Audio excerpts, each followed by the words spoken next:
Assalamualaikum warahmatullahi wabarakatuh, teman-teman. Kami dari kelompok Saku Imam Isra akan menjelaskan tentang sistem hukum di Indonesia. Oke, kita lanjut ke slide berikutnya, guys. Jangan lupa disimak dan dibaca ya. Eyes blue or brown, can't remember. Lord, I try my best since 3rd of December. Eyes green or gray, can't remember. But I bet you know the color of heather is getting cold. But I have my own sweater. Fuck your polyester, 'cause cotton's way better. You were playing Jack and Rose when you sunk, only you froze 'cause you gave her your eyes blue. Adapun poin-poin penting dari sistem hukum di Indonesia adalah sebagai berikut. 1.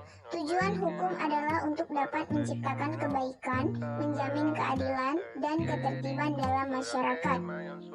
Kedua, unsur-unsur hukum. Yang pertama, hukum sebagai pengatur tingkah laku Indonesia. 2. Hukum dibuat oleh badan berwajib. 3. Hukum bersifat memaksa. 4. Hukum terdapat sanksi tegas. 3. Penggolongan hukum. Penggolongan hukum dapat dibedakan berdasarkan sumber, isi, bentuk, sifat, dan waktunya. Berdasarkan bentuknya, hukum dibagi menjadi dua, yaitu hukum tertulis dan tidak tertulis. Berdasarkan sumbernya, hukum dibagi menjadi 5, yaitu hukum undang-undang, hukum traktat, hukum kebiasaan, hukum jurisprudensi, dan hukum ilmu. Berdasarkan sifatnya, hukum dibagi menjadi dua, yaitu hukum yang memaksa dan hukum yang mengatur. Berdasarkan tempat berlakunya, hukum dibagi menjadi 3, yaitu hukum nasional, hukum internasional, dan hukum asing. Berdasarkan berlakunya, hukum dibagi menjadi 3, yaitu hukum positif, hukum negatif, hukum alam. Hukum berdasarkan wujudnya dibagi menjadi 2, yaitu hukum objektif dan hukum subjektif.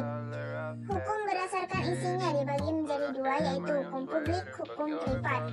Berdasarkan cara mempertahankannya, yaitu hukum material dan hukum formal. Yang keempat, tata hukum di Indonesia. Tata hukum di Indonesia dibentuk berdasarkan proklamasi dan Undang-Undang Dasar 1945.